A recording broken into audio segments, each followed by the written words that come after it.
Grand Opening Hyatt Place Makassar, Diana Sulaiman ingin bangkitkan ekonomi Sulsel bareng pemerintah. Hyatt Place Makassar resmi beroperasi. Mengusung konsep modern, hotel ini terletak di Jalan Jenderal Sudirman, Kota Makassar, tepat di apartemen Sudirman Suite. Hotel dengan 145 kamar ini menawarkan pengalaman menginap yang menyenangkan bagi pengunjung. Direktur Utama PT Rifai Maju Property, Diana Sulaiman, mengatakan perhelatan Open House menjadi momen penting dalam memperkenalkan Hyatt Place kepada seluruh publik. Bagaimana membawa pengalaman menginap di Kota Makassar dan khususnya untuk Indonesia Timur, katanya saat Grand Opening Hyatt Place Makassar, Jumat, 8 Maret 2024.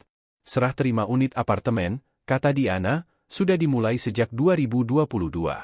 Lalu, dalam portofolio Paradise Indonesia, Hyatt Place Makassar merupakan portofolio ke-24. Hal itu menandai langkah awal kita yang sukses dalam bidang properti, ujarnya.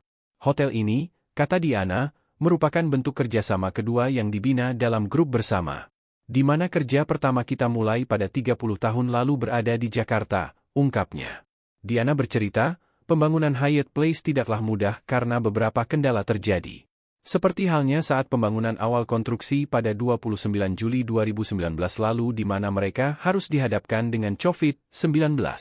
Kami sebagai PT pemilik saham memiliki tanggung jawab dan kami melakukan penataan ulang dan atas kerjasama seluruh pihak kami berhasil melewati masalah dan memenuhi janji dan reputasi perusahaan, tuturnya. Olehnya, Diana berharap agar kesuksesan ini mampu membawa dampak positif. Tidak hanya pada perusahaannya namun juga kepada pemerintah setempat dalam bisnis perhotelan. Juga memberikan kontribusi positif dalam perkembangan ekonomi Makassar dan Indonesia Timur, jelasnya. Setidaknya 6 kali Diana menyampaikan terima kasih dan ajakan untuk membantu Hyatt Makassar ikut memajukan daerah dan mempromosikan Makassar dan Sulsel.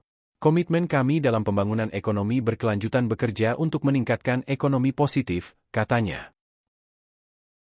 Download Tribun X sekarang, menghadirkan lokal menjadi Indonesia.